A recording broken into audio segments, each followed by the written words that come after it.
So the gut synthesizes the enteric nervous system, which is the nervous system of the gut, synthesizes neurotransmitters, which the brain also synthesizes. Many of the times, we are not aware of this enteric nervous system, and we expect that it is only for the digestion. But the presence of that brain-like complexity, the presence of the neurotransmitters in the gut, the presence of the network like neurons, just like the brain, it's in the gut, it is not just a coincidence. Within the enteric nervous system, the messages are not just coming from the brain to the gut, but messages are going from the gut to the brain, back and forth. This back and forth communication between the brain and the gut is very, very important. This communication that is back and forth signals going out of the brain and towards the brain, from the gut and towards the brain affects our judgment, our mood, and the general well-being of us all. 80 to 90% of the nerves of the enteric nervous system goes from the gut to the brain. So 80 to 90% of the nerves from the gut goes towards the brain. Studies now show that the main nerve, that is called the vagus nerve, which connects the brain to the gut, if it is severed or if it is cut, the gut can function independently without the brain. So the gut not only communicates with the brain through the enteric nervous system. Till now, we saw that the gut communicates to the brain through the enteric nervous system. There is one more thing. It also communicates with the brains through hormones, which it synthesizes and it releases into the bloodstream. So it's a very good function. It can communicate through the nerves to the brain. It communicates to the brain through the hormones. And as I told you before, just like the nerve, the brain synthesizes chemicals called neurotransmitters, the gut also synthesizes neurotransmitters. What are neurotransmitters? These are chemical substances which are produced between the nerves. This is one nerve cell, and this is the other nerve cell. And between these nerve cells, a chemical substance is produced, and this substance is the one which communicates with the brain. One nerve cell communicates to the next, and it goes to the brain, and from brain it comes down. That's how the communication occurs. But this neurotransmitter is also produced in the gut. One such neurotransmitter, there are many neurotransmitters which are produced, but one such neurotransmitter is called serotonin.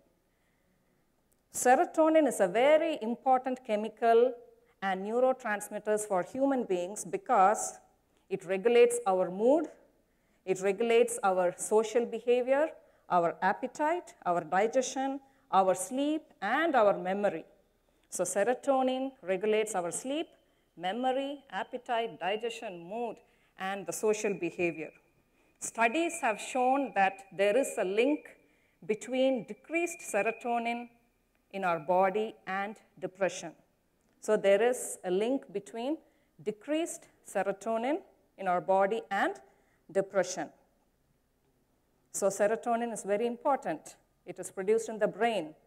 But we now know that 90% of the body's serotonin is synthesized in the gut. 90% of the serotonin is synthesized in the gut, and about 10% is synthesized in the brain and the platelets, blood platelets. This serotonin, which is produced in our gut, is used for two things. One, for the peristalsis, that is the movement of the food in the gut, the wave-like movement which pushes the food towards the intestine and within the gut. That is the peristalsis movement. So serotonin is involved in the peristaltic movement.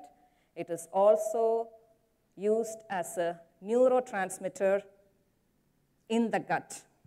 So I told you the function of the serotonin.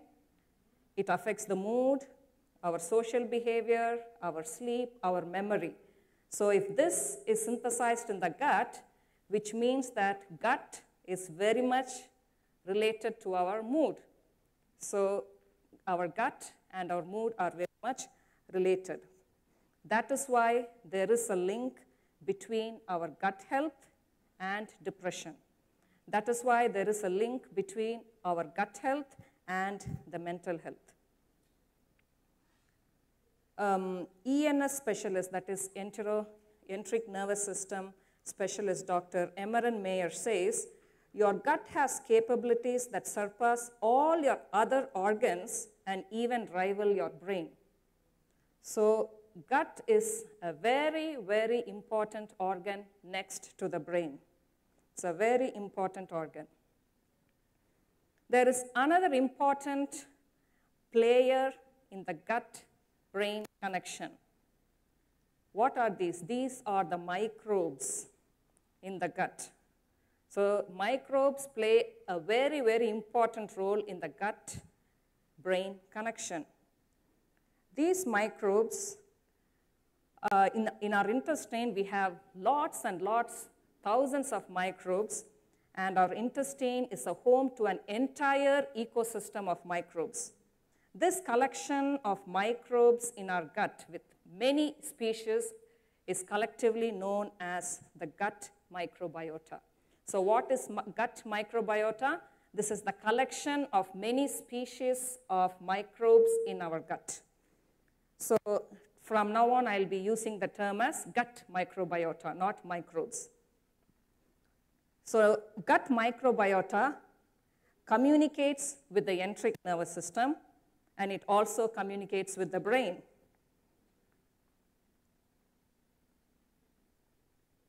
Okay, now let's just summarize a little bit. Till now, we have seen that there is a communication between the brain and the enteric nervous system of the gut.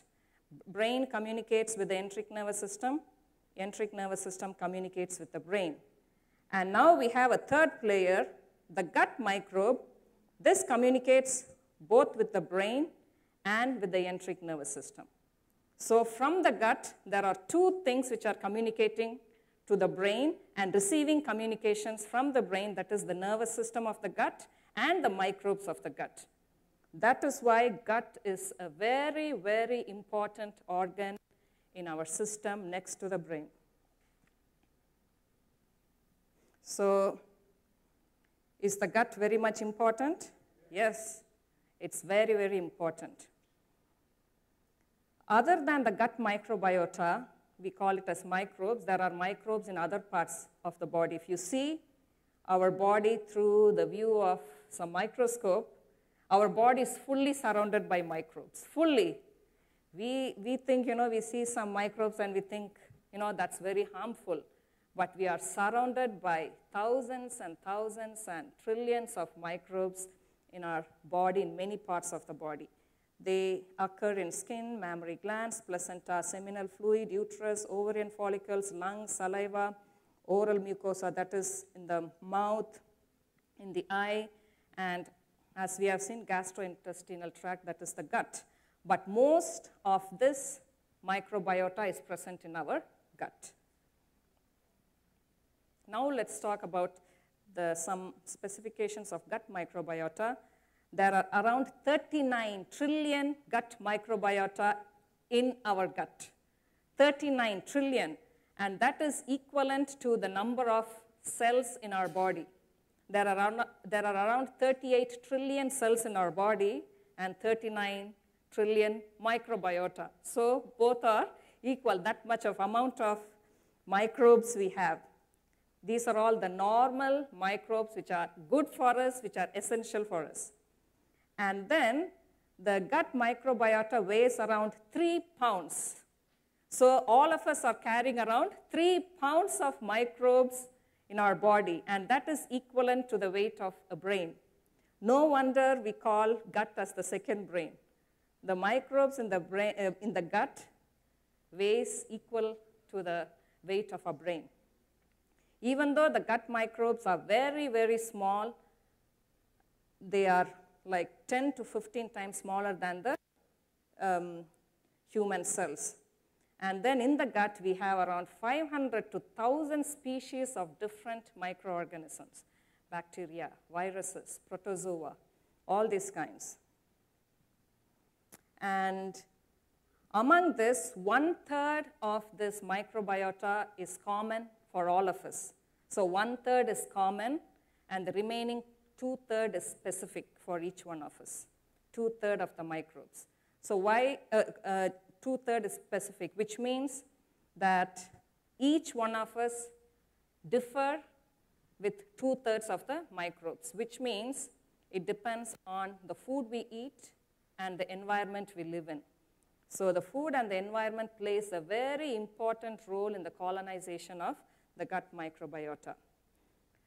In infant, we see that these microbes are haphazard, that is, they are not very well established.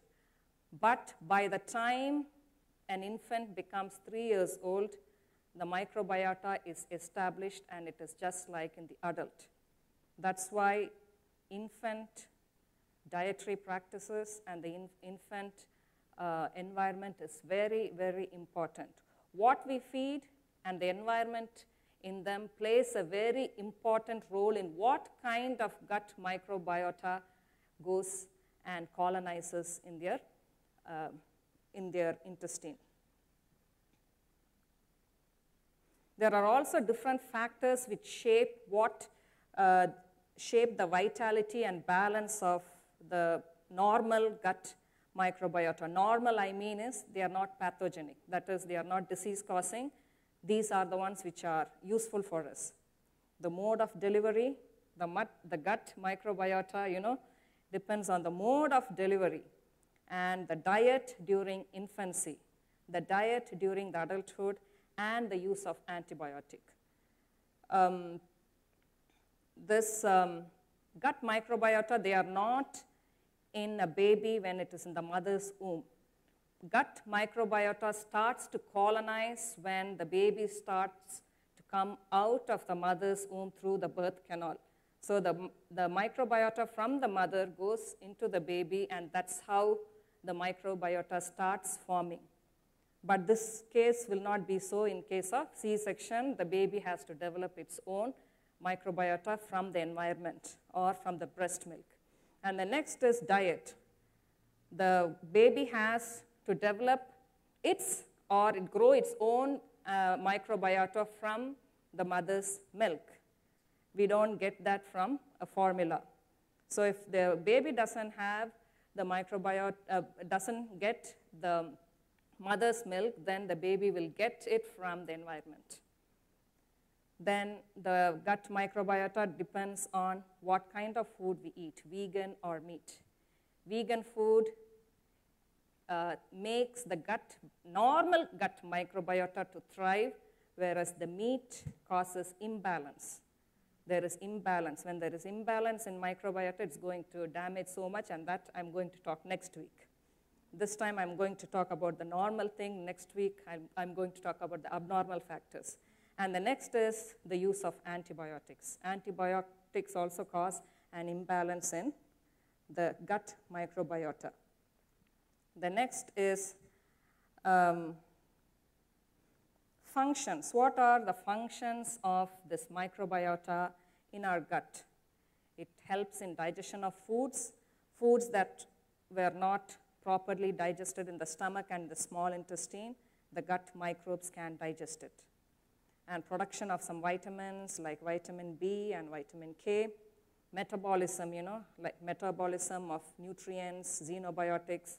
Metabolism is breakdown or synthesis of nutrients. Xenobiotics are foreign substances which are entering our body through the mouth and nose, and also the drugs, so they can metabolize all of them.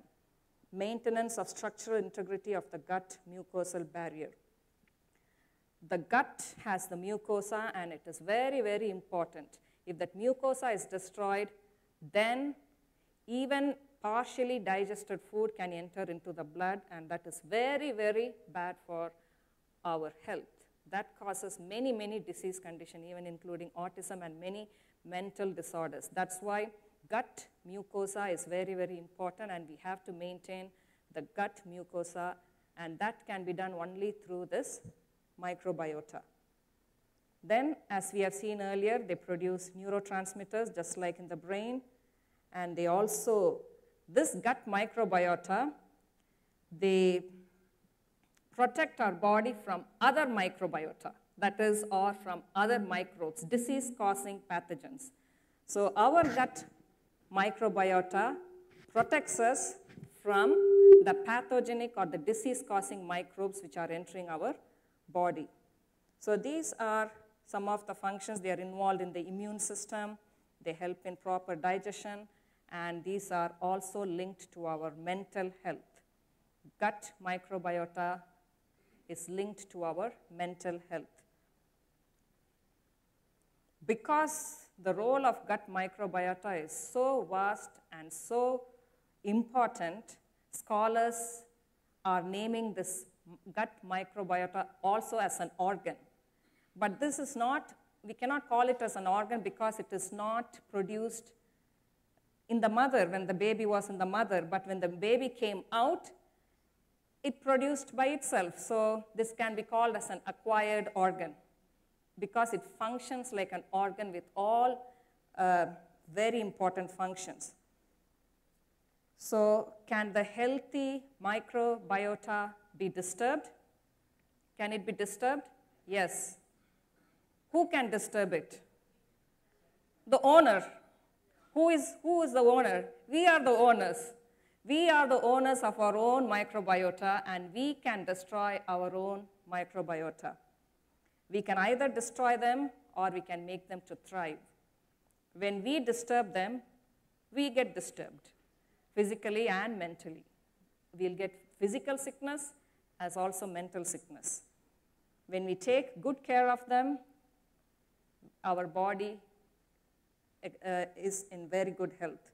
So now it is very well established in scientific community that the gut microbiota is very, very largely responsible for the overall health of the body.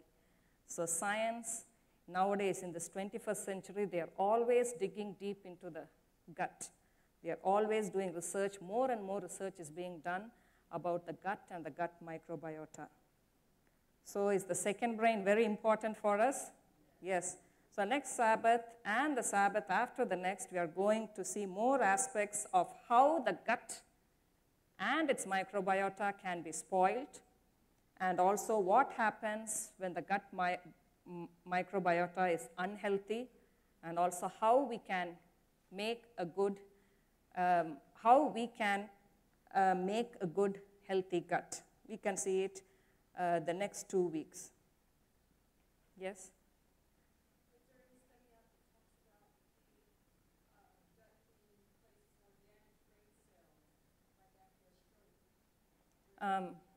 Yeah, that study is not done that. They don't, as far as I know, I have not read anything about this because it is only called the second brain. It cannot replace the brain.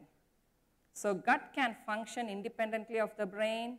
It affects our mood, it affects our happiness, it affects our mind, but it cannot replace the brain. That's why it is called the second brain, even though it is very, very important. And as I told you, when the vagus nerve is cut, the gut can function independently, but not the other body. So for the rest of the body, we still need the brain. But gut plays a very, very important role. Next week, I can tell you the gut-brain connections, the gut-food connections, all that we are going to see what the research itself tells. But what about this? All this gut microbiota research is just only for the past 10 years.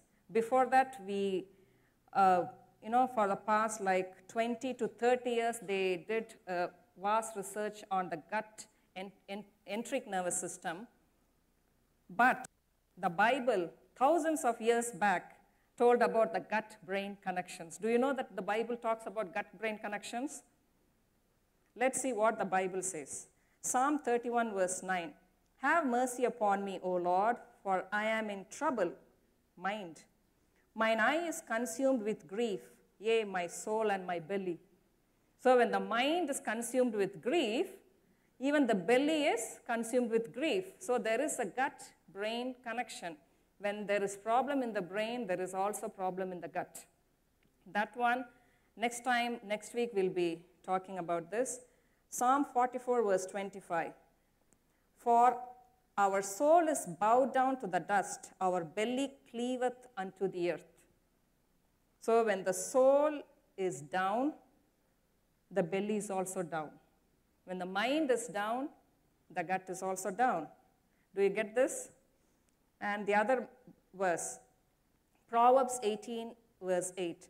The words of a talebearer are as wounds, and they go down into the innermost parts of the belly. So when someone tells bad things, it affects us. And when it affects our mind, it also affects our belly. That's why when we study Bible properly, we don't need science at all. Science again and again proves that Bible is true. So we don't need science if we fully believe in Bible. But we can go to the science and prove Bible is true.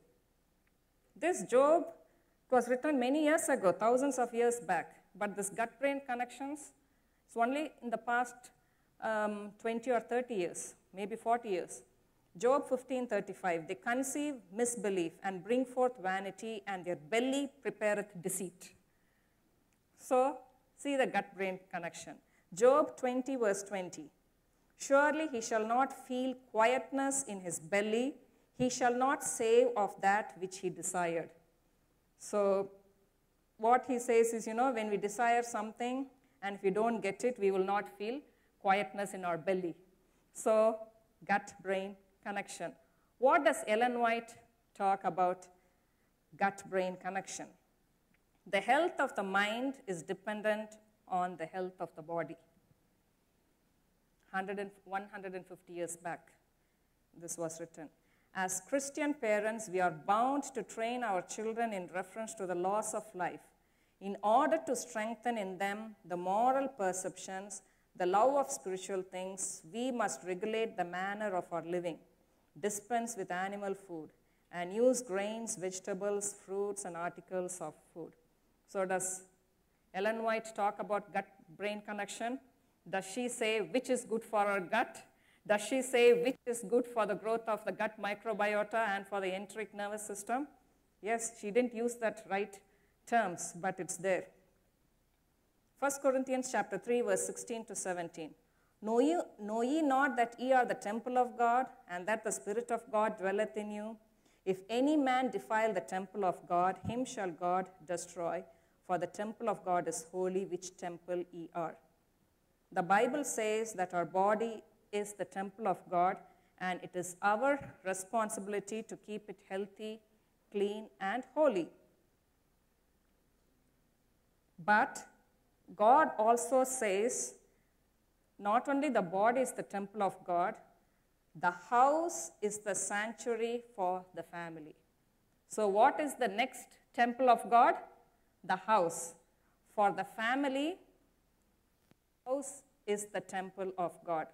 So just like how we have to take care of our body, we have to take care of our family.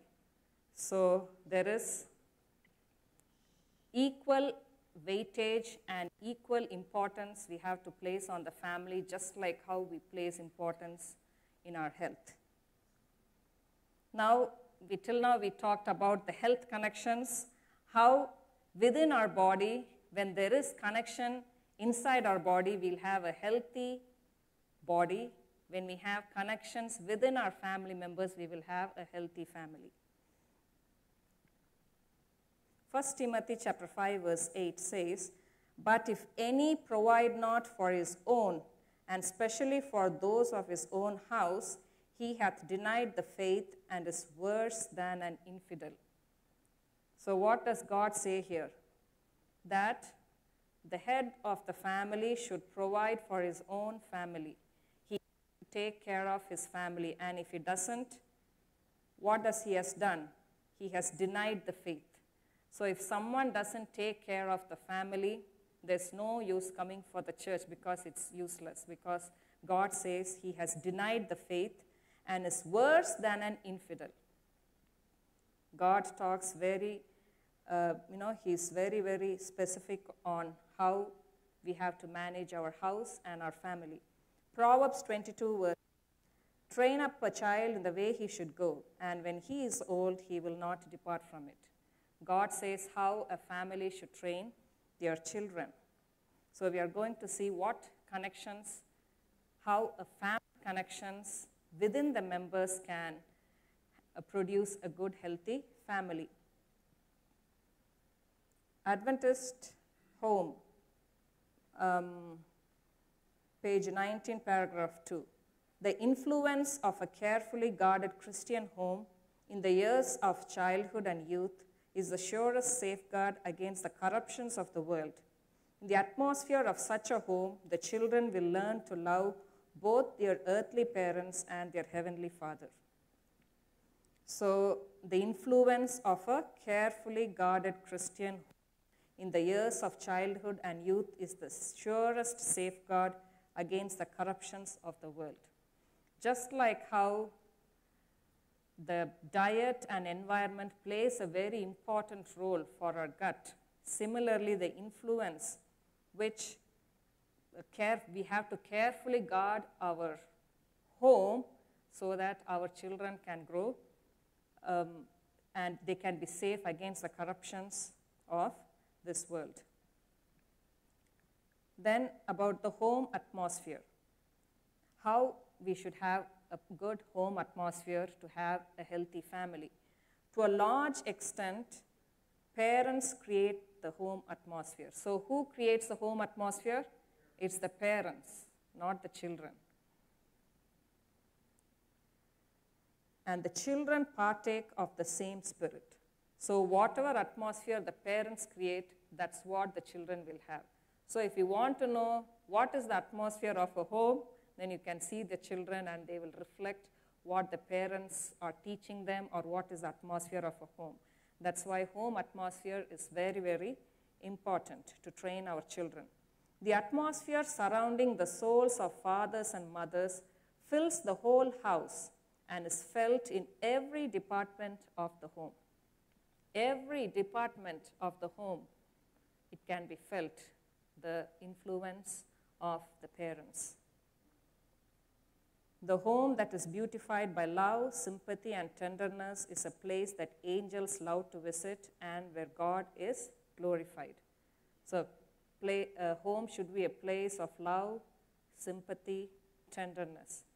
It's the place where angels love to visit. So, when there's such a home, we can be very sure that angels dwell in that house. The home may be plain, but if there are cheerful words and kindly deeds, there is courtesy and love, then all this will be very good. The home may be plain. So we don't need to have a big home with fight and, with fight between the family members, between the husband and wife. What is the use of having a big home with all the infightings within? If we have a small home which is plain and simple with cheerful words, that is the real home. So always we should try to build a cheerful, a Christian home than a big house. If we have money, we can build a big house. But more than that, this is what we all should long for. This is what everyone should strive to create, because that is the one which is going to create the future Christian children or future Christian adults. And the home should be the most attractive place in the world. Mother's presence should be its greatest attraction. So why doesn't children want to be at home and they want to go to their friends? Because their home is not attractive. So if you don't want your child to go somewhere else, you have to make your home attractive. than outside. We cannot make the home attractive by bringing video games and movies. That is not that kind of an attraction. Attraction is the love, the Christian sympathy, the Christian kind words. That kind of a love within a house will not make children to go and long for other environment or for other atmosphere. How we can do it? By gentle discipline in loving words and acts, mothers may bind their children to their hearts. And in a very attractive home, how is the home attractive? Christ is not a stranger. Many times in a home, the Christ becomes a friend only on Sabbaths when we bring the children to the home, to the church. But that's not it. Christ is not a stranger, which means that every day we should have Christ in our home. In every aspect of deed, the way we teach our children, the way we act with them, the way we behave, everything should be Christianity. And then Christ will not be a stranger. His name is a household name, revered and glorified. His name is a household name. Whose name? Christ's name. Oh my Jesus, is that a household name? Oh my God, that's not a household name. That is taking God's name in vain. Many people think, when we tell oh my Jesus, they are religious. That is taking God's name in vain. So let's not think that taking God's name often is not, that's not what it talks here. His name is a household name. His name represents the character. When we do God's character, when we glorify Him through our character, then that becomes a household name. Angels delight in a home where God reigns supreme, and the children are taught to reverence religion, the Bible, and their Creator. So the angels will reside in the homes where we have a Christian home, where God is feared and reverenced. So if we want to have the angels' presence, we should always have a true godly home. Then let there be singing in the home of songs that are sweet and pure. We should always have singing in the home. Singing increases, uplifts our spirit. It makes us happy. There are many researches which shows that singing brings happiness and joy. That singing is not the singing with the drums and the rock music and the rap music that will always make a person, it will have mental disease, that kind of a song. The real kind of songs and praise which will bring happiness and peace of mind is the sweet melody, the Christian songs, not the Christian rap.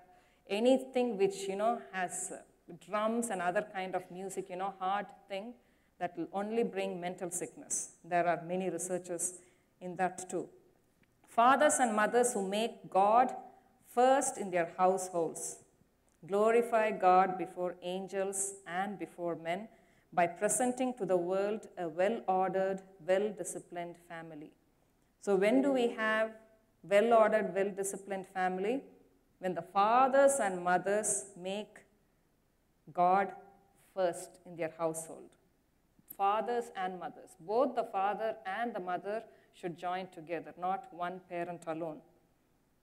And when they bring God first in their household, who is glorified? God is glorified not only before men, but before angels. So we can glorify God before angels. Angels will get glorified by seeing our family. That much of weight we have when we have a God-fearing family.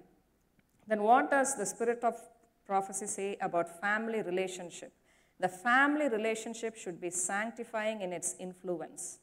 Parents and children should unite in offering loving service to Him who alone can keep human love pure and noble. So the family relationship should be a sanctifying relationship. There should be a holy relationship between the members of the family, and parents and children should be united in this work.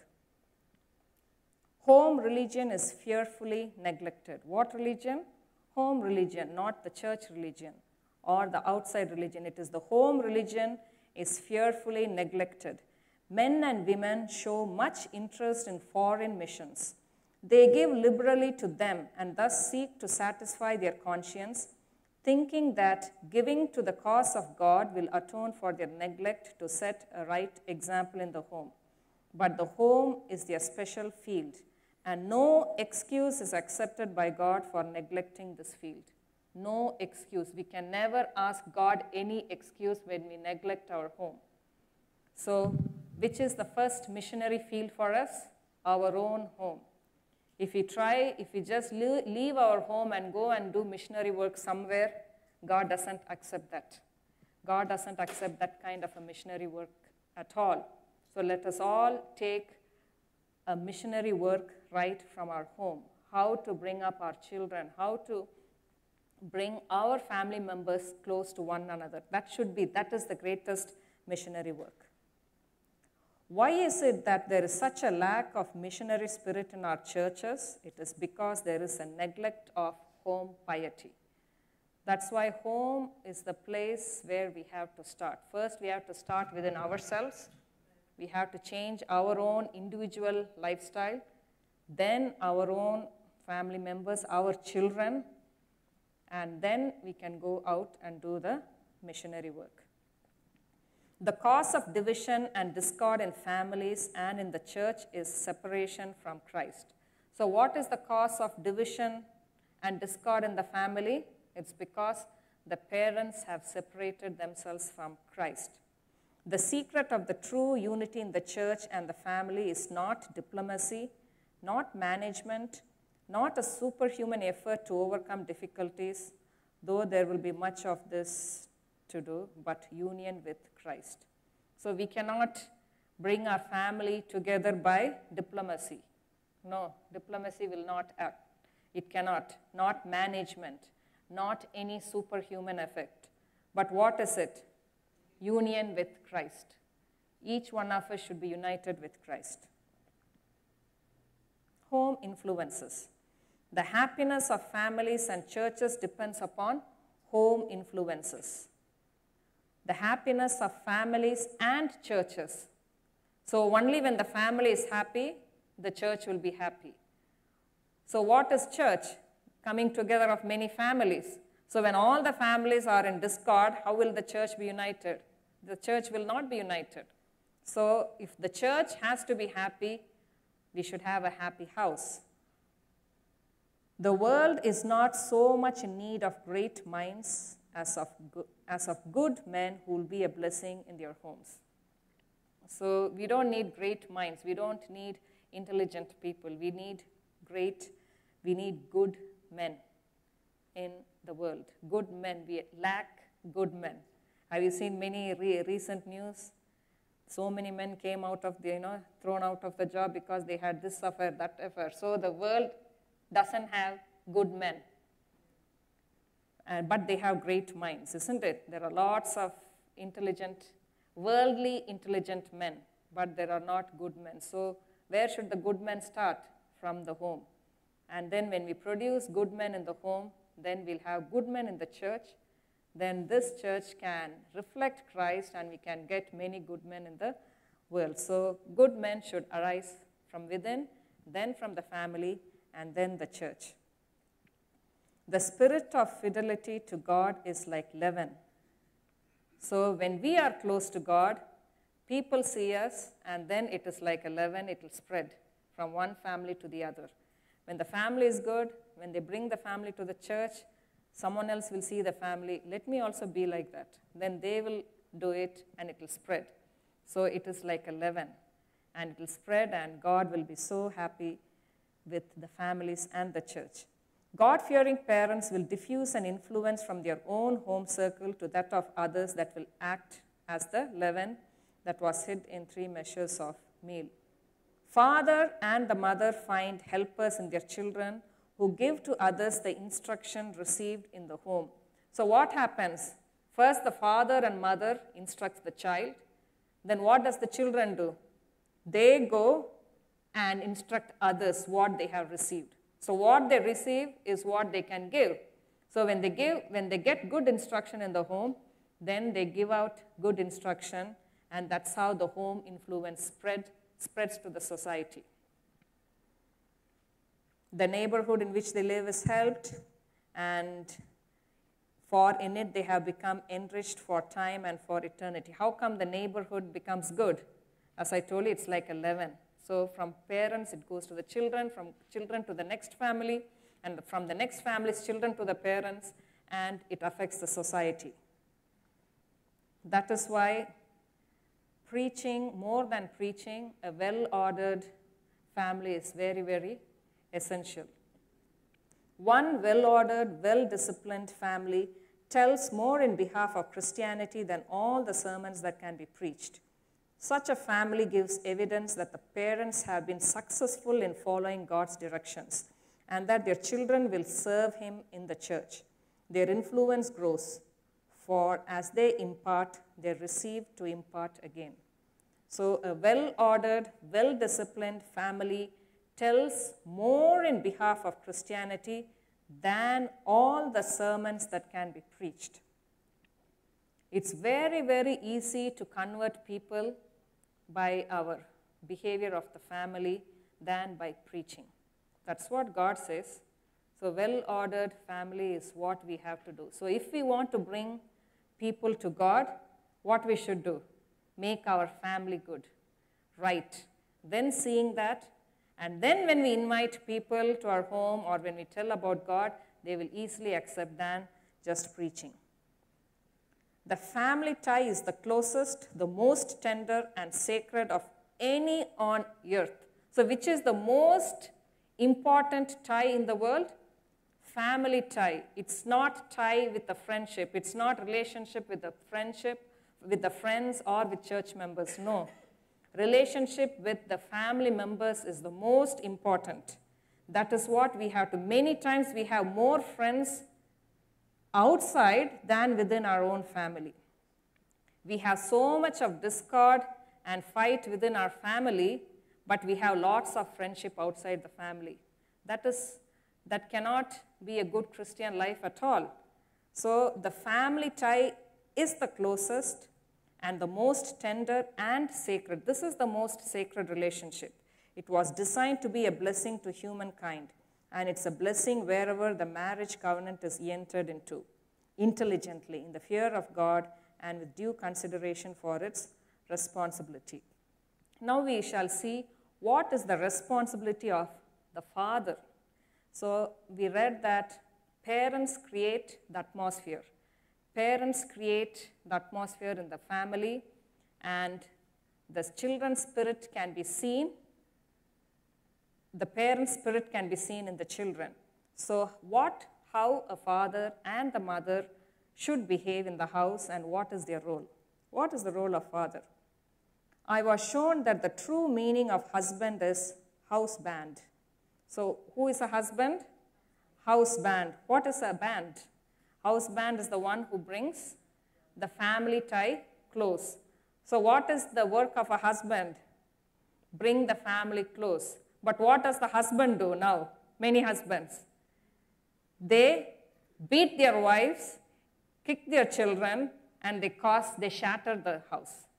That's just opposite. That is the work of an ungodly husband. But the true godly husband will bring the family together. Every member of the family centers in the father. So who is the center of the family? Father. He is the lawmaker, illustrating in his own manly bearing sterner virtues, energy, integrity, honesty, patience, courage, diligence, and practical usefulness. So this is all what a father should be. Lawmaker, house band. The father is, one sense, the priest of the household. Who is the priest? Priest is the father, the husband, laying upon the altar of God the morning and evening sacrifice. The wife and the children should be encouraged to unite in their offering and also in the songs of praise to our merciful, compassionate Redeemer. So I told initially our family is a temple, isn't it? How is the family temple? Because the father is the priest. and all the rest are working with the father. So that's why a family can also be called as the sanctuary, as the temple. So father is the husband. The father is the priest of the house. He is the lawmaker, lawgiver in the house. The father should, as priest of the household, confess morning and evening to God the sins committed by himself and his children through the day. Who did this? Job. We see it in Job, isn't it? He did the same thing, confess the sins of his wife and the children every day, morning and evening. That's the work of the father. This rule of action is zealously carried out on the part of the father when present and the mother when the father is absent. So if the father is not there, who does all these things? It is the mother. The husband and the father is the head of the household. Who is the head? The father. Who is the husband? The father. Who is the priest of the house? The father. Who is the lawgiver of the house? The father. What does the Bible say? Husbands, love your wife as Christ loved the church. So, husband is the lawgiver. And husbands, love your wife as Christ loved the church. So, it's equating husband in the family to Christ in the church. So, husband means I'm the lawgiver. You all do what I do. Is that what Jesus did? No, if you have to be the head of the family, what you should do? Give your life for the family. That is being the head, not telling I'm the head, you all obey me, and taking stern action against the wife and the children. That is not a true husband. Who is that? That's a false husband, counterfeit husband who is influenced by Satan. So if you have to be the head of the house, and if you want to be the priest, then you have to be, husband should be just like Jesus, willing to give your life for your wife and for the children. That is what it means to be the head of the house, the priest of the house, and the lawgiver of the house. The children look to the father for support and guidance. So whom should they look up to? The father. He should be controlled by the love and fear of God and by the teaching of his word. A husband, the father, should have the fear of God within him. And as I told you, father represents the lawgiver in his family. Now let's see the role of mother. The king upon his throne has no higher work than has the mother. The mother is the queen of her household. So who is the queen of a house? Mother. She has in her power the molding of her children's characters that they may be fitted for the higher immortal life or lower immoral life. Mother has the capability of doing both. So if you're a godly mother, you will prepare your children for higher immortal life. But if you're a godless mother or ungodly mother, you will prepare your child to be lower immoral life. An angel could not ask for a higher mission, for in doing this, she is doing service for God. So her work is a very, very great work of a mother, queen of the house. How should the husband treat the wife? Queen, not as a servant. Let her only realize the high character of her task, and it will inspire her with courage. So every mother should know the high character of her work. Let her realize the worth of her work and put on the whole armor of God, that she may resist the temptation to conform to the world's standard. Her work is for the time and for eternity. Whose work is for time and eternity? Mother's work. Why? Because she is the one who's training her children to be either eternally living or eternally dead. So a mother's role plays a very, very important role for the present time and for eternity. The next role of the mother is mother should be the teacher, and home the school where every child receives his first lessons. And these lessons should include habits of industry. Mothers let the little ones play in the open air, Let them listen to the songs of the birds and learn the love of God as expressed in the beautiful works. So the mother should be the teacher. Mother is the queen, and the mother is the teacher, and she is responsible for bringing up the children in a very good character, and the life of the children for now and for eternity rests on the mother.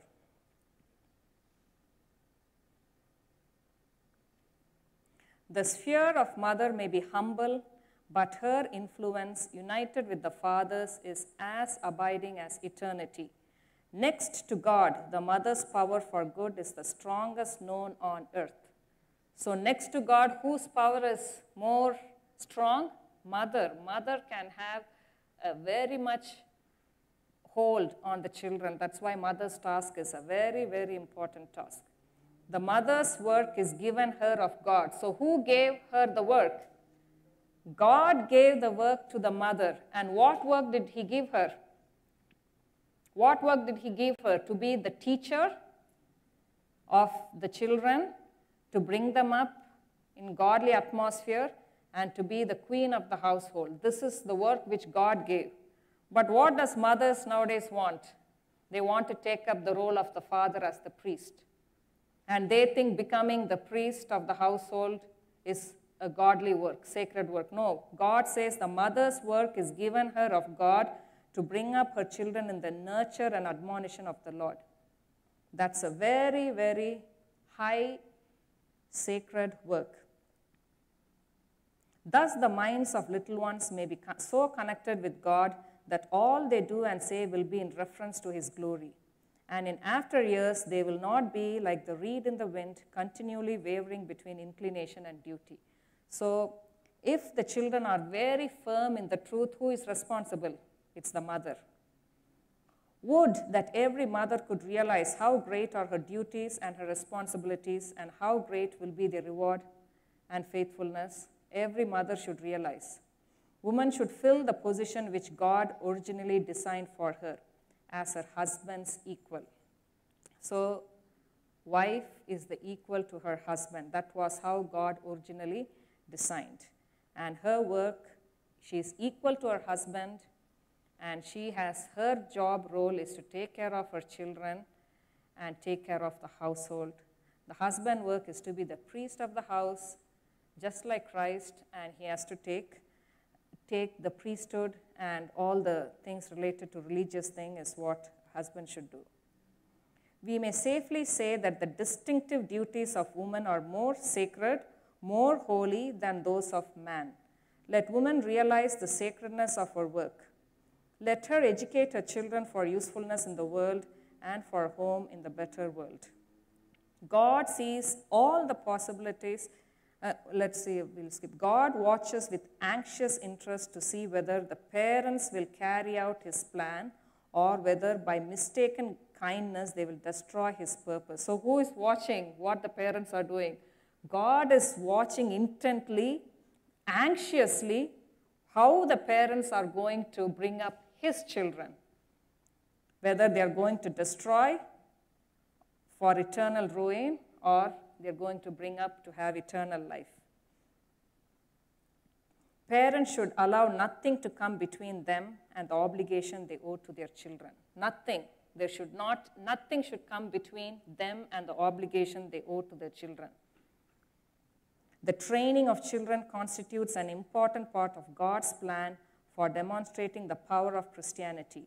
A solemn responsibility rests upon parents so to train their children that when they go forth into the world, they will do good and not evil to those with whom they associate. So, that is a very solemn responsibility of the parents. We have to train them that when they go forth into the world, they will not be doing bad things, but they'll be doing good to those with whom they associate. So this is the connections, what I have for today. Next week, we'll continue about the gut-brain connection and the family connections, part 2. Thank you.